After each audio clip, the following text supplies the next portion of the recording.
ধর্ম দিয়ে বন্ধুত্ব নয়। দেখেন এই ভিডিওটা। এই ভাইটি বসে রিল্যাক্স করছিল বাইকে। ভাই, এই লোকটাকে আপনি চিনেন? আরে একে চিনি না মানে? আরে ও তো আমার জানে কি দোস্ত। আরে ওকে আমরা খুঁজছি কয়েক মাস যাবত, একটু নিয়ে চলেন না, আসেন আমাদের সাথে। তখন এই ভাইটি সাথে করে নিয়ে আসলো গ্যারেজে। আরে দোস্ত, তুই এত ফেমাস হয়ে গেছো, সারা লোক তোরে খুঁজতেছে বাইকে আর মোবাইলে। সত্যি এই দেখ, আমি নিয়ে আসছি তাদের। তখন তাকিয়ে দেখতে পেল আর কাউকে নিয়ে আসে নাই। সে গাড়ির কিস্তিতে গাড়ি আনছিল, সে কিস্তির লোকজনকে নিয়ে আসছে। তখন বন্ধুর মাথায় বাস ভেঙে পড়লো। আরে এই 4 মাস যাবত কিস্তি দেশ নাই, কোনো যোগাযোগ নাই, আজকে তোর গাড়ি নিয়ে যাব আর তোকে নিয়ে যাবো। স্যার, আমার ভুল হয়ে গেছে। আচ্ছা, কিছু যদি না মনে করেন একটু ভিতরে আসেন, আপনাদের সাথে কথা বলি। তখন সে গ্যারেজের ভিতরে নিয়ে আসলো। স্যার, আমাকে ক্ষমা করে দেন, আমি আপনাদের সকল টাকা পরিশোধ করে দেবো পরের মাসে। স্যার, একদম পাক্কা, পরের মাসে যদি কিস্তি সহ না পাই তাহলে তোমার আর তোমার গাড়িকে এই দুটোকেই নিয়ে যাব।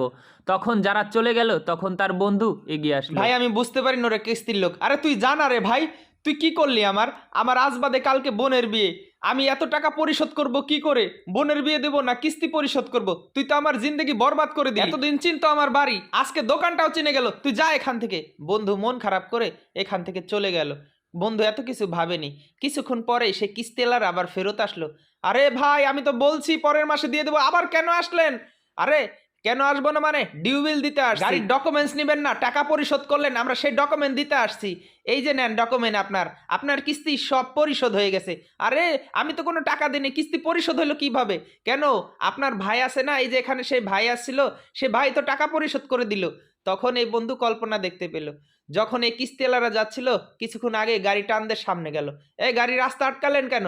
আরে রাস্তা আটকাবো না, কিস্তি পরিশোধ করলে কাগজ না দিয়ে কোথায় যাবেন? সব কিস্তি দিয়ে দিচ্ছি, গাড়ির পেপার রেডি করে এখনই দিয়ে আসবেন ওকে। ঠিক আছে, গ্যাপ আছে 4 কিস্তি আর বাকি আছে কিছু, সব মিলে 1.5 লক্ষ টাকা। 1.5 লক্ষ টাকা স্ক্যানার দাও।